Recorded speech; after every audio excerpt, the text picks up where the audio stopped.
Hello, everybody. Welcome back. We have both the players in the lobby, which means it is time to get underway. It is match 2 of the night. Mississippi State University going up against William and Mary. We have Yosei Fu coming in for Mississippi State, going up against Dizzy for William and Mary. And it looks like we're just getting straight into it. Palutena against Simon. And I know Yosei Fu is that Simon you are hyping up in match 1 today. Yosefu had a great showing against Hawaii last week and looking to add on to his performance, but William and Mary, no slouches themselves, they had a very hot start to the season and are still one of the top teams in this league, but Mississippi State looking to prove that they are also a top-tier contender right off the bat. Yeah, another Palutena. We just saw an incredibly clean Palutena match. This one's starting off not nearly as hot, but this could be a very solid combo for Dizzy. Great little conversion, but goes so deep trying to gimp the Belmont, and that is an incredibly important aspect of this matchup. The Belmont's weak, gimpable recovery.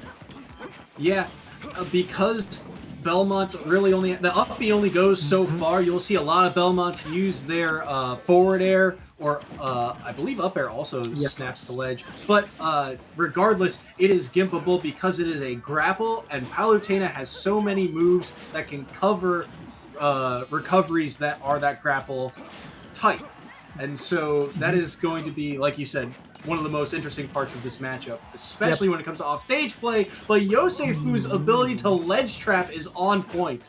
Yeah, Yosefu, if you're playing Belmont, you have to be able to ledge trap. That's like literally 3/4 of the character, so it usually does come down to how good you are at that, and Yosefu definitely shows off the strength of this character. Great Nair up B conversion for Yosefu, finds the kill confirm, and now when you fall behind against a Belmont, it feels so bad. Those projectiles rack on so much percent if you cannot catch back up immediately. So it's a really big opening for Yosefu, but luckily for Dizzy, he is able to find the punish, able to find the back throw, and even up the percent, but the pressure continues from Yosefu here. Yeah. And this stage 2, I think, makes it a little easier for Dizzy to deal with Belmont because of those platforms. He's able to weave around them. I know Yosefu can still cover the platforms fairly well, but now that the platforms are gone, Dizzy has to find a way around all 3 of these Belmont projectiles, and it can be so difficult from ledge. But once he's in, you can see the damage that Palutena can rack up. Yeah, the Belmont's such a hard time getting out of disadvantage. They have great zoning, great poke, but once you get in on them, especially as a champion, as fast and as consistent as Palutena is, it can be absolutely brutal. So all you need is those 1 or 2 openings, and we see 126% racked up onto Yosefu is absolutely brutal. Ooh, but nearly the down air. I think he wanted the up B out of it, but instead he tried to search for that up air because he wasn't very certain about it. Something that Yosefu has done a very good job of in this set that hasn't come to fruition yet is shield pressure, but look at the down smash coming out. Not a move you see very many Belmonts throw out.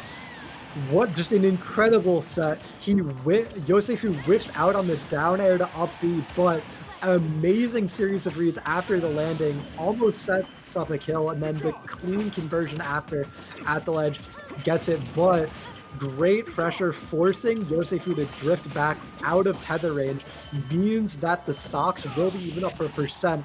Is not even an up B out of shield brings the lead to 60-7 in Yosefu's favor as he does not let up at all.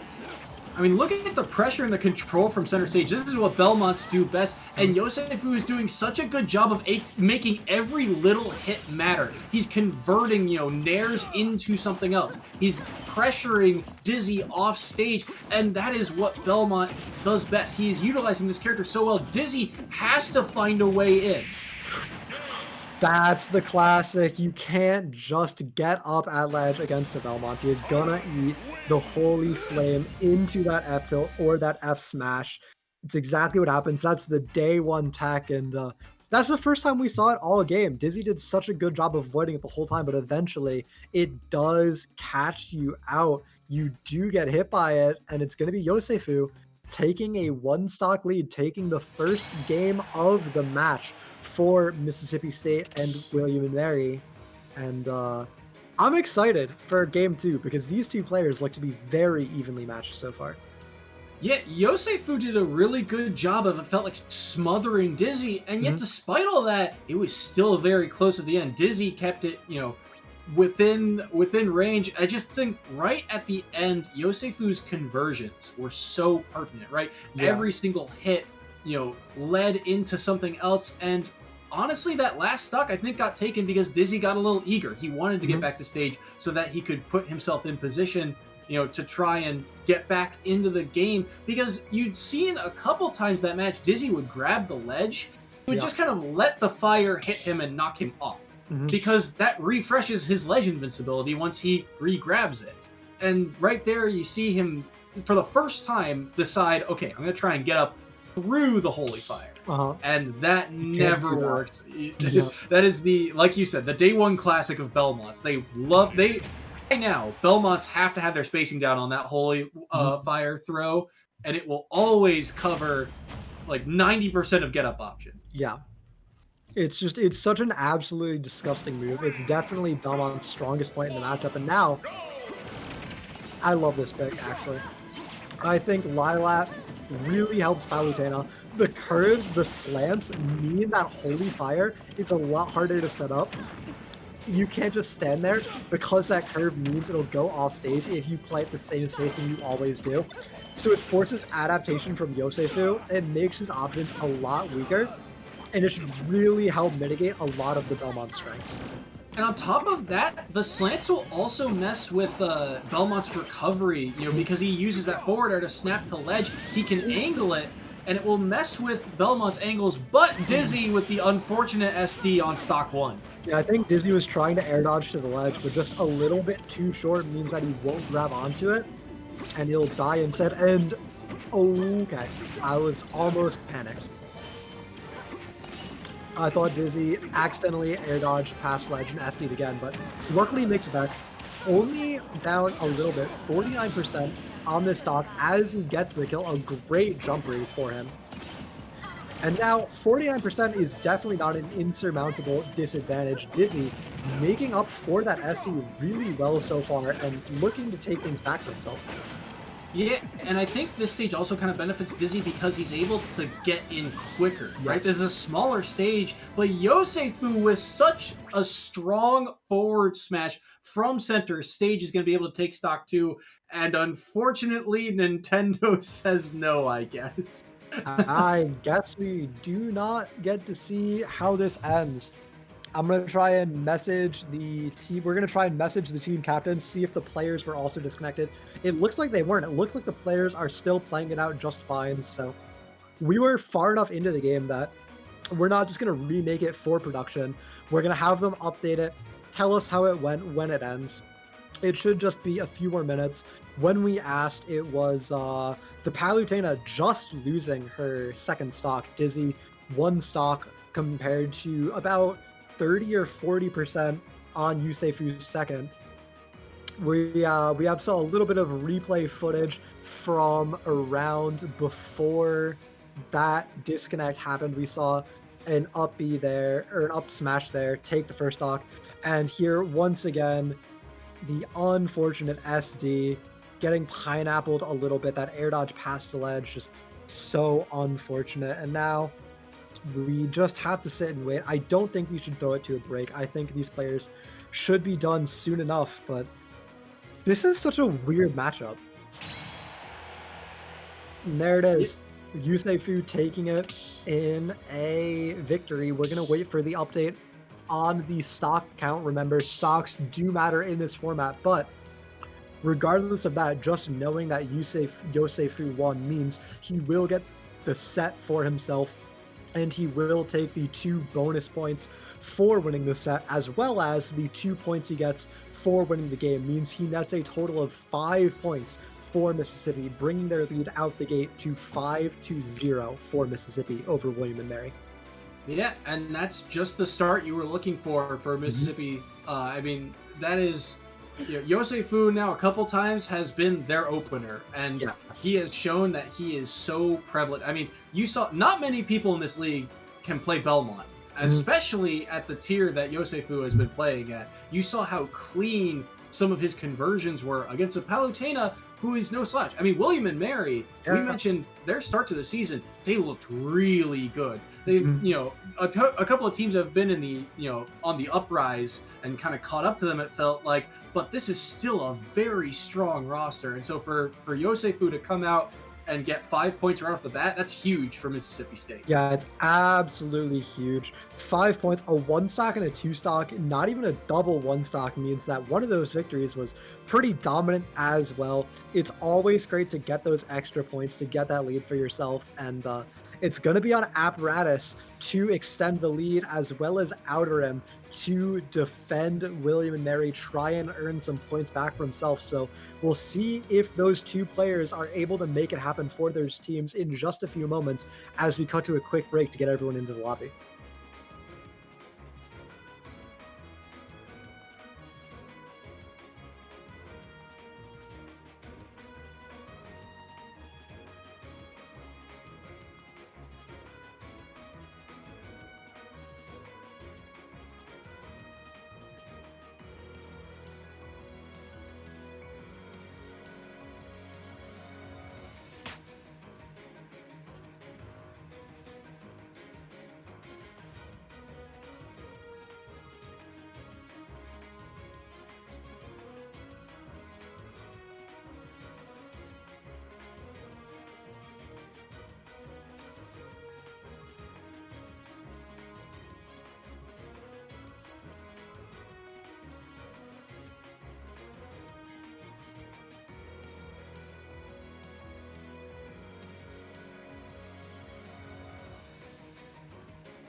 Hello, everybody, and welcome back.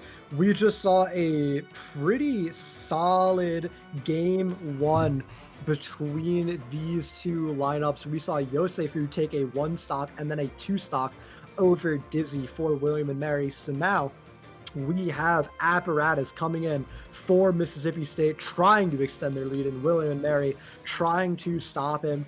Outer him, trying to bring the advantage back in their favor, but it is going to be a hard fight for Outer him. He doesn't just need to win. He would need to win pretty big to get the lead back in William and Mary's favor. So we'll have to see if he's able to do it as we get these players loaded up into the lobby right now. Now, if there were anyone to get the lead back for William and Mary, it would be Outerim. Outerim is one of the most consistent players on this roster. Mhm. He is the Robin main, and against the Rob, he's played a couple of Robs, but this is a very matchup. Yeah, we see so much Rob versus Robin in EGF. It has to be like our most common matchup, which is so weird because neither of these characters are incredibly popular. But oh my god, that almost killed off the top as we see an absolutely nasty combo out the gate for Outer. Already 114% on this Rob as the pressure does not let up at the ledge at all. Yeah, and this is the Outer Rim Classic, right? Comes out with the classic Robin combo, use that down B to cover so much space, and then use that aerial prowess that Robin brings to really, go for the kills and rack up the damage. But great job by Apparatus to survive through all that, and now he has the opportunity to really try and capitalize while some of those spells are gone, but the forward air gonna kill off the top at that percent. Yeah, the spells come back so fast. We saw the first Levin Sword got dropped, and already Outer him almost through his second, but he does find the kill with it, as there's a little bit of a combo to earn some percent back for Apparatus, but it's not enough. He's still down so much here. 36% already on his second stock, with Outer him only barely entering into kill percent. And look at how good Outerim has been at battling his way out of the corner. Apparatus had him on the ledge there for a little while, but Outerim was able to find a way to get back to center stage and regain control of it now. Mm-hmm. And on the flip side, look at how great Outerim's pressure has been. Rob is a character who's known for being almost un-edge guardable, right? There's so many mix-ups.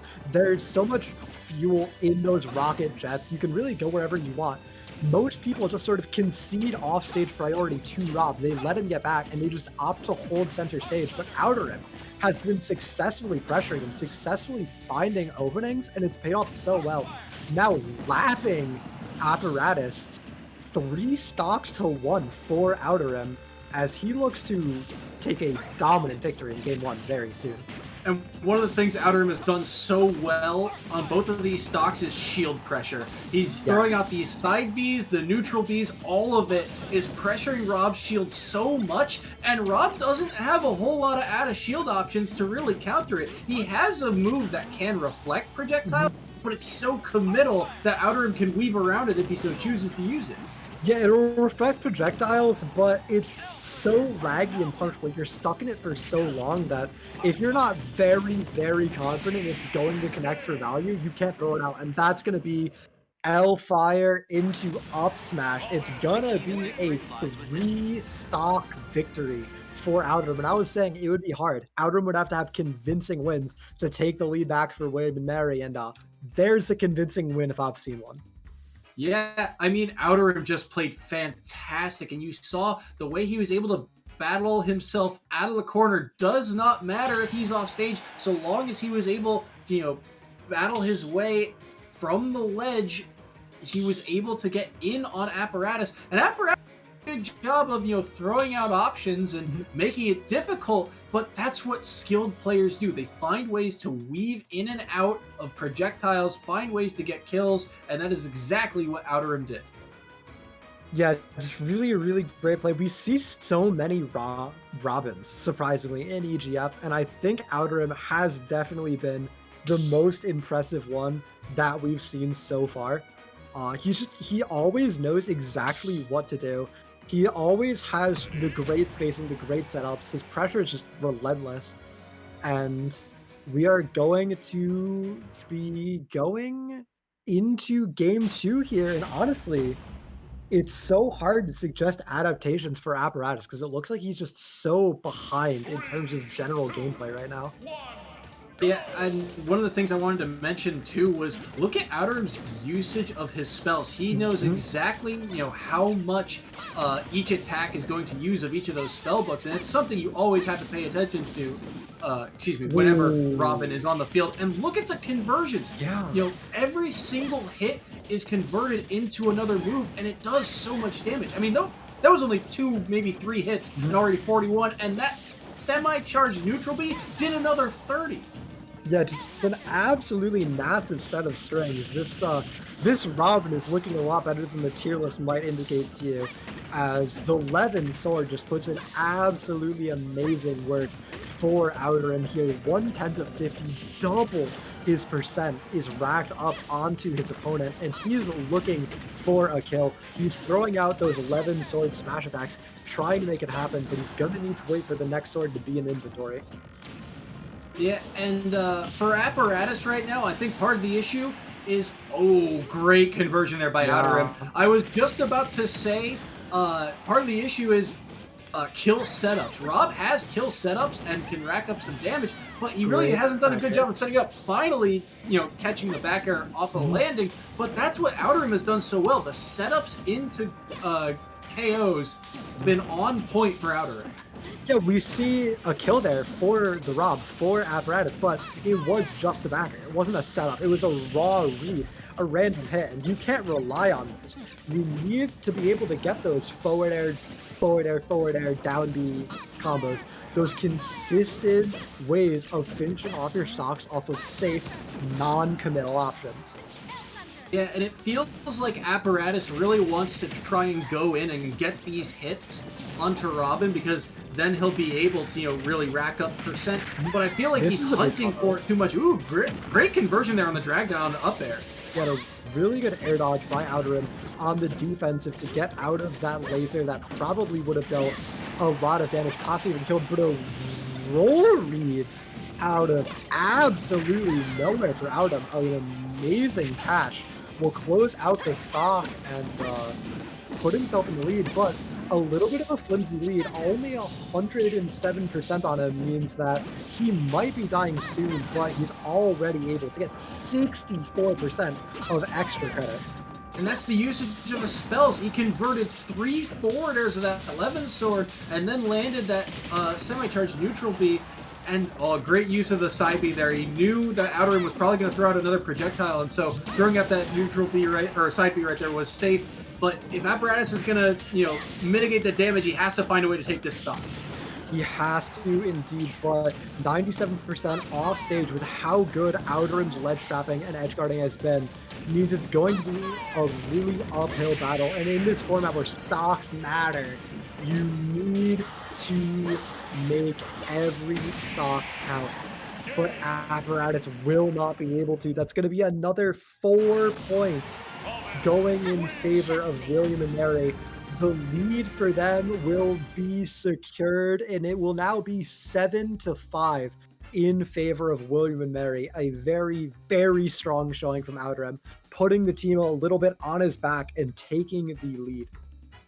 And that was such a huge play there, too, by Outerim, because you saw how pertinent that Levin sword was. The forward air just covered so much space and did so much damage, and it felt like Apparatus escaped there for a moment because Outerim didn't have the Levin sword for the first part of that ledge trap, but then he had to go back to ledge because Outerim did such a good job of controlling center stage, and that is where Apparatus really struggled. Once Outerim had center stage, he could not find a way in.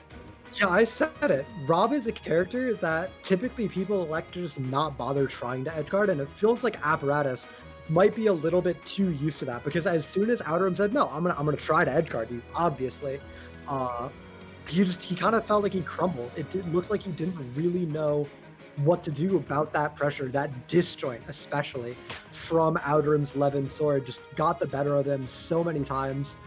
And it was just great play. Up next, it sounds like players are already getting into the lobby. We have Connor Sanders going up against Luco, and I'm pretty sure we're just going to be jumping into it real quick. Connor Sanders representing Mississippi State, trying to bring the lead back to his team, only down 2 points, going up against Luco from William and Mary, trying to secure a more sizable advantage for themselves. Yeah, I don't think I've seen Connor Sanders before, but I do know Luco. Luco has been a consistent Joker player. He's usually the guy who starts off the day for William and Mary. So I think it's interesting to have him in the center of the lineup in a pivotal game 3. Yeah, it's like roster positioning is always very interesting because in theory, a player should be able to perform no matter where you put them on a roster. It shouldn't matter. But when you factor in psychology, when you factor in momentum, when you factor in trying to match up, like your good player against the other team's good player to mitigate damage, or your good player against the other team's bad player to get as many stocks as possible, a lot of options, a lot of decisions come into play, and we'll have to see how it pays out. Luco, I think, is definitely typically one of the starters, but he's moved in to be the brace in the middle, try and hold the team steady, keep them going solid, and we'll have to see if he can make it work. Yeah, and we've talked about Joker a little bit too, right? Because Joker is one of those characters that's consistently been a top tier, has so much potency, in just about every aspect of the game. So it'll be interesting to see how Connor Sanders tries to match that, right? I'm not knowing what type of character he plays. I mean, going against a Joker is just difficult in itself. Yeah, Joker is, in my opinion, the best character in the game right now. A little bit worse online, I have to say. He's also very skill intensive, so at this lower non-professional level, he is also worse, but he's so fast, he has so many tools, he has range in the form of the gun, he has disjoints, he has Arsene. He's just such a powerful character that can really do everything, and it's really up to the player's skill and imagination to make it happen. But it's not a Joker player, it's a Roy going up against a Yoshi, and this matchup sucks for Yoshi. Yeah, I was gonna say, I think they did some scouting because typically you go Joker, but Roy is another very interesting character. This character feels like this character should not be very good because they're slow and their moves don't come out, super so fast. I mean, sorry, not super fast, but it feels like this character, the hits shouldn't be very heavy, but they do. Yeah, they hit like a truck, yeah. and they're super fast. No, Roy in this game is the epitome of rushdown. He's fast, his moves are fast, his speed is fast, he hits hard, but he's very vulnerable. When he's in disadvantage, he has bad tools to help himself recover, and when he's off stage, his recovery is very short range and limited. That being said, Yoshi is particularly weak to disjoints, more so than a lot of characters in this game. And even though Roy's moves are weaker the further out they are, he's got that pool noodle effect. As long as you have a disjointed move to interrupt Yoshi's movement, it doesn't matter, because Yoshi has very stubby legs and arms. He can't fight back. Even his tail isn't a disjoint. They will trade hits, so he has a really, really hard time getting around those sword swings from Roy. And so far, Connor Sanders is putting up a good showing, making it happen for himself. But as it goes on, as Loco gets more adjusted to it, I think he's going to start looking better and better here. The other issue for Connor Sanders in this type of matchup is kill setups. Yoshi doesn't have a whole lot of easy ones to convert on. Now, it will be easier to kill Roy because his recovery is a little lackluster, but you see there, the first kill comes off of a whiff up smash from Luco. He's able to punish it with an up smash of his own. The one advantage that Yoshi has in this matchup is Roy's primary method of finding kills is off of ledge trapping. He has jab, back air, down tilt, forward air, back air, just raw. All of these are great tools for reading your opponent's options off of ledge. The problem is, if Yoshi drop down double jumps from ledge, he can get by all of it very easily. And I think the other issue that Luco's kind of running into is if, he's getting into that rushdown style, right? He wants to go in and land all these moves, but Connor Sanders has just been kind of shielding and naring to get himself out of these pressured situations. Yeah, definitely not enough grabs and mix-ups coming out from Luco. He's playing too predictably, and it's punishing him in this matchup that should be favored. Whiff on that forward air is going to get punished very hard, and now it's going to be Connor Sanders with a very solid lead. Only 82% means he's going to be safe for a few more hits, and he's going to have plenty of time to rack up extra percent onto Luco's third stock here. Yeah, and Connor Sanders has done a very good job of finding ways in on Roy, right? He'll get the punish off of his shield, and then he's converting that next hit. That's so important in these games where finding one hit's good, finding another hit off of it, getting, extending that play as much as you can is so important. Straight up, even without the stock count percent, though, still very, very bad for Luco. 93%, 110. He's now in kill frame, and that forward smash would have done it if it connected. Oh, look at the damage. Ooh, he wanted the spicy setup there. Okay, yeah, he's going to be able to live that one. But 151 means the next Nair, if it's a strong hit, will certainly do it. It has to be a very clean combo. But Roy is a character who can use Rage incredibly well. Ooh, I thought it was about to come to fruition. Yeah. Ooh, this max rage Roy is absolutely terrifying, but the back air relieves the pressure, gets the stock, gets the win. And that's going to be one stock in Connor Sanders' pocket. The lead only 1 point in William and Mary's favor now as Connor Sanders looks to go to game 2 to try to bring it back in Mississippi's favor. And in all honesty, I think that match really came down to Luco being a little too eager. I mean, side B is a good move, but it's so committal, right? Yes. Once you throw it out once, and once you do the whole set of swings on that side B, you're in lag for what feels like forever sometimes. And each of those side Bs does something different. But if he just holds up and maybe only does one of those first and sees if it lands, and that's where I felt too like Connor Sanders also was able to rack up so much percentage because he was able to just go in on Connor Sanders' shield and nothing really came of it except for him getting nared. Yeah, we need to see more grabs, I think, for sure.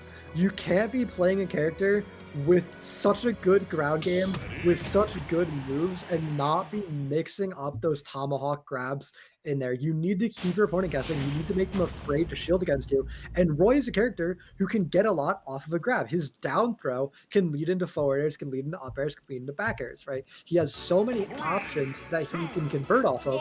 His grabs are a very real threat, and he needs to make better use of it. Yeah, and part of that too, I think, is if he just plays a little bit more patient. Roy wants to, go in on characters, but if he lets Yoshi come to him, if he just shields and grabs Yoshi, he'll be able to get more of those grabs and rack up more of those percents, especially at low percents.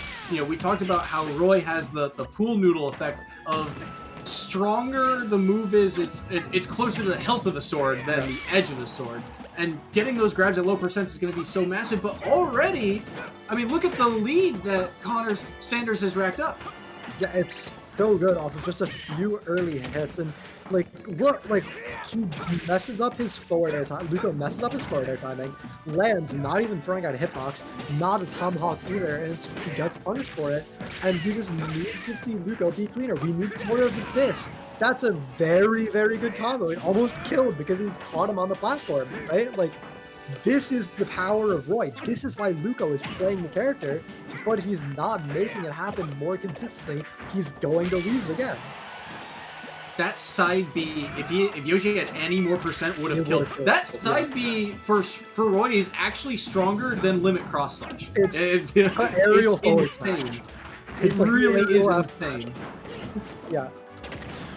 No, Roy has really, really great options. He has so much power. The problem is, if you get too antsy, you get too hasty, you can't make those options work for you. But here, no jump on this Yoshi. Ooh, great air dodge pass to get to the ledge, though. Really, really smart. Pivotal first stock for both of them. Whoever takes this really takes command of this second game, and both of them need it in such a tight match. Both of them absolutely do. And 181, this rage on the Roy is so, so terrifying. But at that percent, anything from this Yoshi will kill you. Basically, any aerial from Yoshi is a kill move at this percent. So you have to be so, so careful. And even if you do take the stock, you can't imagine this stock at 204 would last much longer after. But there is the up B. It's all base knockback though, so it's not going to kill. The scaling on the move is terrible. Finally, the Nair takes it, and now with the invincibility, Luco has to be so scared, but he keeps holding on to this stock, and we have to see what more he can get out of it. And this is the issue for Connor Sanders, is what do you do when Roy is just pressuring your shield non-stop? He doesn't have great out-of-shield options. He'll eventually get this back throw, but it took till 200% because Luco was in his face the entirety of the second half of that last stop. Yeah, that's what I'm talking about. Roy has so much pressure in this matchup with that great disjoint that if the Yoshi tries to play the aerial game where he can't just stay on the ground and shield your moves, he's going to get punished for it very hard as long as your spacing is there. And we saw a good stock from Luco where the spacing was there and it went amazing for him, but now he's playing a little bit more like he was before, a little bit more panicked, a little bit less calculated, and he gets punished for it incredibly hard. A forward air spikes him into the flat zone. Now only 73% on Connor Sanders means the lead is going to be very big soon. That was such a huge dunk, and the counter coming out, that's the first down B we've seen from Luco, and I feel like I'd like to see more of that, especially at higher percents, because that will kill, but at this portion of the game, it's more important that you control center stage and get back in front of this Yoshi. Yeah, the counter is such a risky option that we're probably not going to see that much more of it, but 110 on Luco, and when the matchup is this close, you need every stock. If Luco gets this next stock off of Connor Sanders, even if he doesn't win the game, it would be so important. He needs to make it happen for himself, keep the percent differentials as small as possible, but what a read. I can't believe that worked. That's going to be a 2-stock victory for Connor Sanders here, and a pretty stylish final kill as well. Yeah, great stuff there from Connor Sanders. I mean, the down B read, he sees, you know, Yeah. the Roy on the ground, says, you are going to be right here. And Yeah. immediately Man, down right like B's that. turn around. And I mean, credit where credit's due. Connor Sanders made that match. It looked a little difficult off the start, but I felt like as the match went on, he started to adapt a little bit more than Luco. I think that's definitely true. I think he was definitely just sort of the better player on the day. He was in a disadvantaged matchup, but he found the openings he needed. He had really great strings. He was able to find the kills better, and he's able to come out with 5 more points for his team. He brings the total 10-7, and the favor is now back in Mississippi State University's advantage. We have another matchup coming up soon, and we're going to throw it to a quick little break as we get the players loaded in. Give us some time to reset as well, because that was a pretty exciting matchup.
Hello and welcome back. We are getting into match 4 between William and Mary and Mississippi State University. We have Mr. Man coming in to represent Mississippi State University, going up against Luco for William and Mary. And just a reminder, it is a 10.27 lead for Mississippi. An incredibly close matchup so far. And going into set 4, it's a very, very pivotal set for these two teams. Yeah, both of these teams, this is the pivotal set, right? We keep saying pivotal, but Mississippi State, like if they win this set, it is going to be so tough for William and Mary to come back. That's going to be such a massive point lead that it would take, a completely crushing victory in set number 5 to really close out the set. For William and Mary, this is where they can take back the lead and really put the pressure on Mississippi State. So the pressure's on for both of these players. It certainly is. As we get into it here, we have the ready confirmation. We are going straight into it, and we have Mr. Man on the Zero Suit Samus going up against Barrett on the Piranha Plant. Piranha Plant is a character considered to be pretty mid-tier, not amazing, but Barrett certainly makes it work. This guy puts an incredible showing on this character from what I've seen so far. Yeah, Barrett is a very good Piranha Plant, and you'll see that he really likes to pressure shields. That is what Piranha Plant does best. He is the character's based around Venus Flytrap, right? Yeah. And so if you go in on this character, your shield better be at full strength, because Piranha Plant has so much agency on that shield. It is easy to break through that shield. Mr. Man, ZSS, plenty of mobility on this character and a lot of potential to kill. What's really going to be interesting is the setup into it, though, because ZSS has a lot of strings, a lot of hits that can combo together. Against a heavy character like Plant, it's not going to be easy. Against a heavy character like Plant, it's going to be hard to find a kill, but getting those moves to combo into themselves is going to be very easy. This Piranha Plant is not going to be going that far. He's not going to be dropping out of your strings, but out the gate, we haven't seen any of those big strings come in for Mr. Man so far. That up B almost getting the kill. That is going to be one of DSS's best kill moves and one of the best setup options for Mr. Man. So look for his use of that up B, especially in neutral. Yeah, of course, ZSS's up B is very classic, one of her best moves, but that neutral B will catch out the flip kick. What great awareness from Barrett to find that option, to call out the movement from Mr. Man. It's an immediate response from Mr. Man to even things up, but out the gate, Barrett looking pretty good so far. Yeah, and for both of them, it's very back and forth. It feels like one misstep from either of them leads to about 40% of the fight. And it's going to be kind of the awkward neutral for both of these characters. Barrett can keep CSS from getting in, but once CSS gets in, that damage can really start to rack up. On the other hand, catch ZSS at disadvantage, it's going to be very dangerous. Yeah, but speaking of disadvantage, Barrett has been in disadvantage for so long here. This stock started out 0-0, and now it is 95% on Barrett, with Mr. Man not getting hit a single time. It is an absolutely insane lead, and now Barrett at 113 is going to be getting pretty into kill percent here. It's going to be Mr. Man looking to find a kill with something like a flip kick or a back air pretty soon. Even just a raw up B, he fishes really hard for it, but that is the danger. When your opponent's in kill percent, you need to be careful to not be too predictable trying to find that kill. You can't just spam kill options, because those are the easiest ones to avoid. Yeah, and I feel like the struggle that Barrett's going to run into right now, a lot of Plant's neutral moves are predictable and linear. They're very committal, and so Mr. Man is able to weave around a lot quicker and get in and out of the game. But here is the struggle. Who is going to be able to land the kill move first? Yeah, oh my god, we saw Barrett already just run it back, basically. The two players trading 0 to 100 strings on each other. Really, really crazy. Both of them in kill percent. The rage on the Piranha Plant will be just enough to actually make that spike ball secure the kill, and now it's going to be Bear with the lead again, but not for long, as it's another immediate response for Mr. Man. The two of these players incredibly evenly matched so far. 27% is the lead for Barrett as he finds a little bit of another string, but the range not quite there to follow it up and keep it going. And this is the struggle for Mr. Man, is once he's at those high percents, Piranha Plant has so many moves that do so much damage and so much knockback, and he covers so much space that weaving in can be such an issue, especially now that he's at 88. He's going to have to play very careful in this next, 2 minutes. Yeah, 102% on. I didn't even notice the timer. This has been one of our longer games. Both these players have been very content to just play the spacing game, but now with 113% on Mr. Man, it's on him. He needs to go in. He needs to find openings and opportunities, or else he is just going to keep falling behind like this. And there it is. Gray ledge trap option. And up smash closes out the first game, and it's going to be a one-stock victory for Barrett, earning one more point for his team, bringing the difference down to 10-8.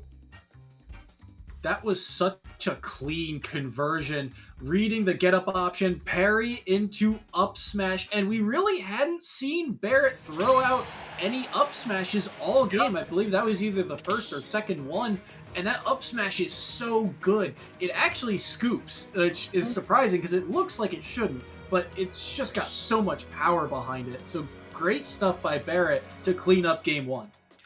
Yeah, really, really great. It was looking very dire for him at the start of Stock 2, but he made an incredible run back. He was actually able to take Stock 2 before Mr. Man was, despite starting it by getting comboed 0-90. Really, really impressive stuff from Barrett to keep himself in the game, to stay calm and make the win happen. Going into game 2, I think the counter pick is probably going to be a triplat like Battlefield or Yoshi's Island.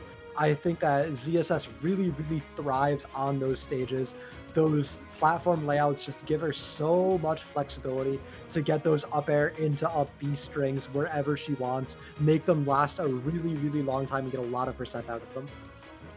Yeah, and Plant isn't necessarily afraid of those triplat stages because he has options to cover those platforms, but it's much more difficult for him to do so. It's much more committal for him to do so. And so for ZSS, that is absolutely, I think, where I would go, is definitely a stage like Battlefield. Or I actually would like to see a stage like Yoshi's Story too, to give ZSS that option to use the wall to try and recover. Yeah, that being said, though, I think both those stages are going to be banned. I think if I'm Barrett, those are the two stages I end up banning. So that being said, I think the pick is probably going to end up being either Smashville or Town and City. I think both those stages have pretty favorable platform layouts. The solid platform on Smashville gives a consistent opening for ZSS to open up the stage to get that extra height. And on Town and City, sometimes it is flat, but sometimes there are those platform layouts with those very, very high platforms that the ZSS can use to reset her combo and keep it extended, keep it going for longer. And on a different note to the match, I think Barrett did a very good job in that set of taking control of the pace of the game, right? Yeah. It felt like early on, Mr. Man had control of the pace, and it felt very upbeat. He was getting a lot of hits. He was able to find ways in. But the second that he slowed down the pace, the game, that's when the momentum started to shift in Barrett's favor. I definitely agree. Looks like the players are taking just a second to go through things with each other, and now we are getting into it. We'll have to see if my prediction is right. We'll have to see where we end up going between these two characters. But either way, it is game 2 between Barrett and Mr. Man in this very, very close match. It looks like it's just going to be Pokemon Stadium 2. A nice neutral stage.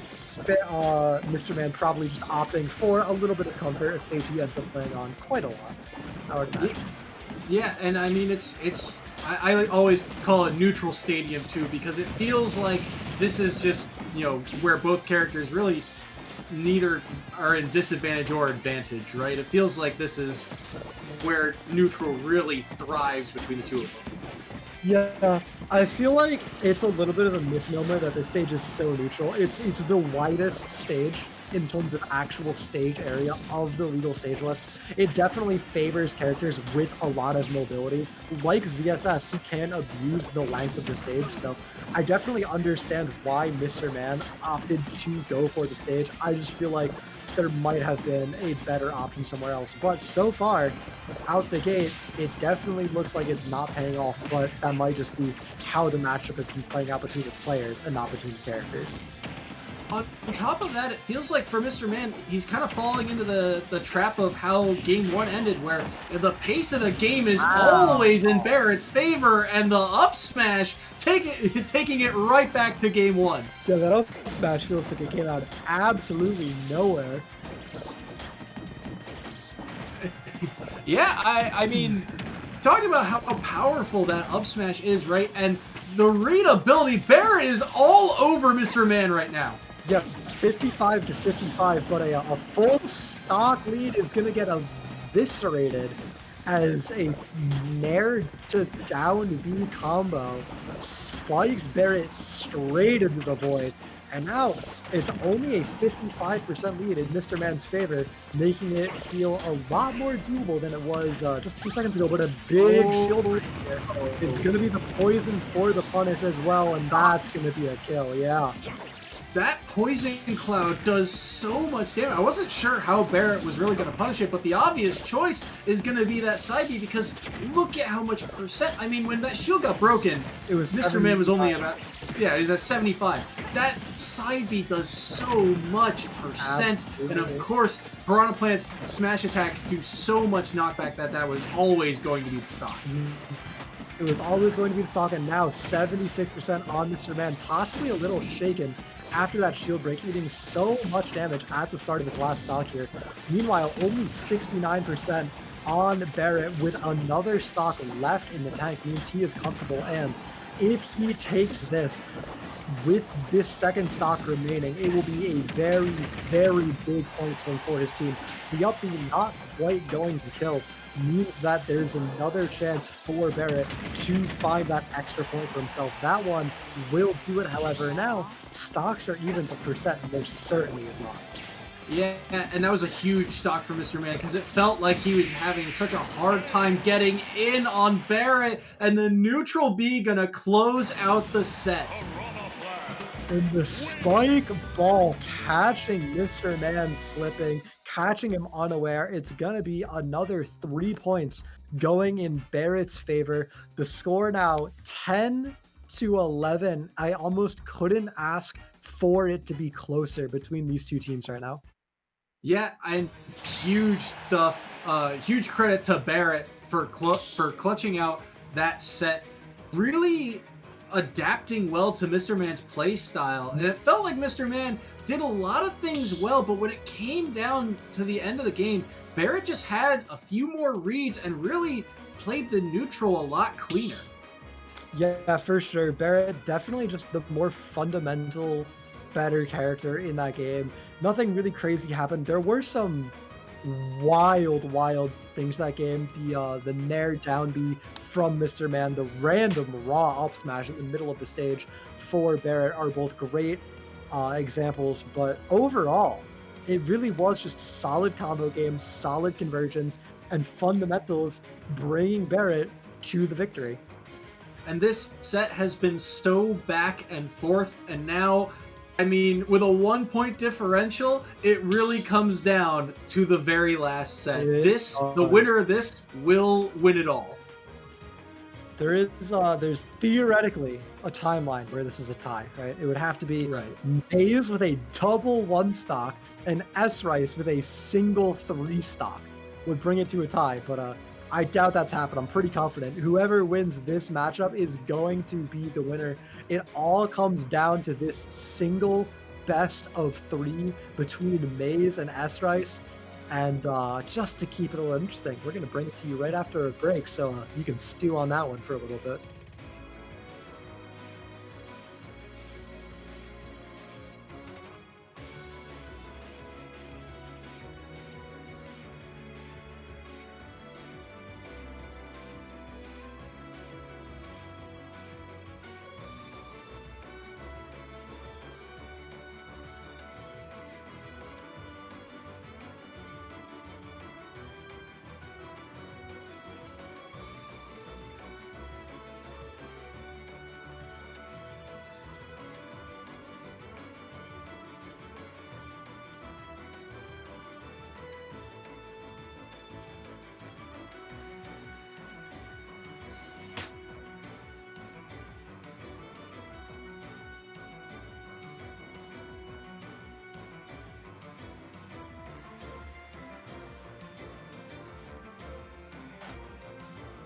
Okay, that was a short little break. These players are, they're really feeling good about this schedule. They really wanted to get us back on track. We were running behind for a little bit, and here we are. This pivotal match 5 between Maze and S-Rice. The winner of this will be taking home the glory on this day for their team. And you were telling me S-Rice, you believe is a Rob player, and it looks like that holds true against Maze on the Mario. Now, Mario is a character we have not seen a lot of in this game, but was absolutely dominant in the previous one. Yeah, Maze had a fantastic showing last week against Hawaii State as well, and both of these characters, I mean, both of these players are some of the most consistent of their roster. So if anyone is going to clutch out the set, it would be one of these two. Yeah, and speaking of clutch factor, I think S-Rice might definitely be looking to play clutch. An absolutely insane down smash read, half charge getting sauced onto it, and it connects. It finds the mark, but the combo game, the fundamentals have been in Maze's favor. Percent lead, the ledge trapping is all going his way right now, as S-Rice cannot find a really solid opening. Yeah, and this is going to be kind of the state of the matchup, right? Neutral is going to be so important between these two because they both have so many tools and so much kill power. Maze right now is the one controlling center stage. Yeah, he is. Maze has had control. We've seen some really great individual plays from S-Rice, but overall it has been Maze finding the strengths, keeping the pressure on, and really making this happen. But Mario lacking a little bit of kill power against his Rob. 160% max rage means that back air will actually kill, and S-Rice takes the first stock in a little bit of a reversal. Yeah, but Maze right now knows he's got so much kill potential. The issue is he's got to find a setup into it. He's got to find a way to catch Rob's landing, and Rob has so much agency in the air.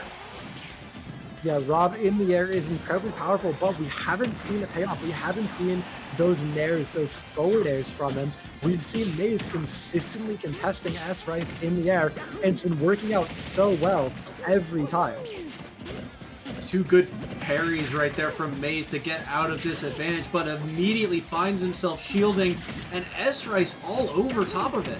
Yeah, great shield poke on the up air from S-Rice, catching Maze with that small shield. And now a really, really big combo here. It's going to build 96, 112 onto Maze. And now Mario, a pretty medium weight character, definitely not packing as much weight as the Rob is, means he is going to be in kill percent at 112. And if he loses this stock when S-Rice is still at 70%, it'll look pretty bad. But luckily, he does find a solid combo to close the gap a little bit. Both of these players doing such a good job of making every little hit count and being able to get, combo after combo after combo. But S-Rice has done a better job this match of finding those, kill moves, those stray hits that really matter to give him the edge. Yeah, he's done a great job of finding those for himself. 138 on him too means that he might not actually be dying too soon unless it's something like a raw up smash. The back air, you see barely sending this Rob anywhere. Such a heavy character, and Mario definitely lacking that kill power he needs in a matchup like this. 162 on the Rob. This is the second time he's lived into the 160s. It's such a good attribute in this matchup against Mario to have that extra weight. Yeah, one of the things is for Maze, one of Mario's best kill moves is up smash, but Rob has so much agency in the air that he doesn't really have to land on Mario, and so Mario's best punish move is being mitigated. Yeah, and we see finally, like 170, a back air is able to take the stock, but that's so little, so late, as 80% is already on Maze here. Only 10% on S-Rice means that he has to be feeling very comfortable. He would have to leave neutral multiple times, and that down B is going to put Maze in such bad disadvantage here. 124 means a big hit will close it out, will give S-Rice the lead here, and bring William and Mary to 12 points. If Maze finds one good opening, though, this could easily turn around. S-Rice has to be just as careful. He's throwing out these back airs, trying to space out properly, but here we go, the combo from Maze! It's gonna do it! Oh my god, the absolute clutch from Maze at the end. He started that up B string, and S-Rice is only at like 40 or 50%, but he carries him all the way to the blast zone. The Mario Classic here to 70% when the up air string starts. He dies at 90 off the top to that up B. Absolutely insane reversal for Maze. And now the score is tied 11-11. Whoever wins this set is guaranteed to be the victor of the match, and the pressure is absolutely on for both players. You couldn't see it, but my jaw dropped. I was in shock because, like, I mean, that's the power of Mario, right? Yeah. All he needs is one up air string. And we talked a little bit about how PS2 is actually a very wide stage. It's actually very big, and it's hard to kill off the top sometimes. But Mario is one of those characters that can do so. And it was just one small opening. It was so back and forth. And one up air. That's all it took to turn this set on its head. Yeah, it was looking so good for S-Rice. It was looking like S-Rice was going to take the game, get a bigger lead. He put himself on match point, but now it's Maze who's on match point against S-Rice off of that very, very simple reversal. And it has to be S-Rice bringing it back, playing from behind, clutching it out, and we'll have to see who's able to come out on top here. And you gotta have that in the back of your head, right, if you're S-Rice now, because you felt like you had that game. It was, what, a 90% lead right at the end there? And all of a sudden, now you're down a whole game in the set? It's gotta be plaguing you in the back of your mind, but that's what these players have to do. They have to mentally reset, because the match was so close. It was so back and forth. Yeah, and I'm, ooh, no. Down there does it. And I'm thinking to myself, you know, we're on Kalos, and I'm pretty sure it's because it's a flat stage where Mario will have very limited platform opportunities. I think S-Rice is very directly thinking about how that last game ended when he opts for his stage pick with a great forward smash read, punishes the shield drop, and it's going to be a very nice early lead for Maze on this Mario if he can find extra credit for himself. And with Mario's combo potential, I think he will be able to. Yeah, and ooh, good up smash there. But falling out of Mario's nair and converting into that up smash. But one of the things that Mario's going to love about this stage is that wall. He's going to be able to use that wall to recover if he so chooses. And S-Rice hasn't done a whole lot when it's come to edge guarding Mario in this set. Oh, what a great air dodge read. Oh my god, Maze wants it so bad right now. He is absolutely focused up. He's leaning into his computer. There's about a centimeter between his monitor and his face right now because he's honed in. This combo's insane. 79% onto S-Rice, only 29 on Maze with a full stock advantage. It's so good. Where was this Maze in game one? It's an absolute explosive lead now. And this is the power of, like, Mario the character. Yes. These characters just have so much agency and so much potential. And we talked about how in game one, S-Rice seemed to be finding those, you know, stray hits first for kill moves. Now Maze is scouting those out, and he's able to punish them. Great gyro hit, but Maze caps his drop, goes to the top platform too. Very, very tricky recovery to cash out in 127 on Rice. Means he's in danger of dying soon, and an amazing back air sharks the recovery. Maze completes it with a 2-stock. He brings the final score to 15-11, and he clutches his out for Mississippi State University over William and Mary in an absolute nail-biter of a match between the two teams. And what a showing from Maze, too, because we talked about how S-Rice felt like he was in control of the Yeah. set through game 1, and game 2 was a complete turnaround. The adaptation by Maze was there, and he just seemed to make every single hit count. I mean, you saw, a whole stock seemed to dissipate, and that forward smash read was the nastiest read we've seen today. Uh, it was absolutely brutal. Look at it here. It's coming up on the replay right now. Ew! Oh man. He saw it coming so far in advance. It's absolutely insane. All 3 of these kills this game were off of some pretty crazy reads on options. Like, even this last kill was just a jump from ledge read. Like, Maze really turned it up. He was so ready. He absolutely deserved to clutch it out for his team to earn them the win. And with that, it is the win going over to Mississippi State University over William and Mary. They do have that locked up, and that's the end of the match. Yeah, congratulations to Mississippi State. That was a huge win for them. Two big wins off of teams that looked like they were really playing hot. Win last week over a tough Hawaii team, and now beating a William and Mary team that has been on top of the league for a long time. Mississippi State is on the uprise. Yeah, for sure. And if you want to see them in the future, if you want to keep track of them, see how they're playing, make sure to follow the channel, official EGF on Twitch.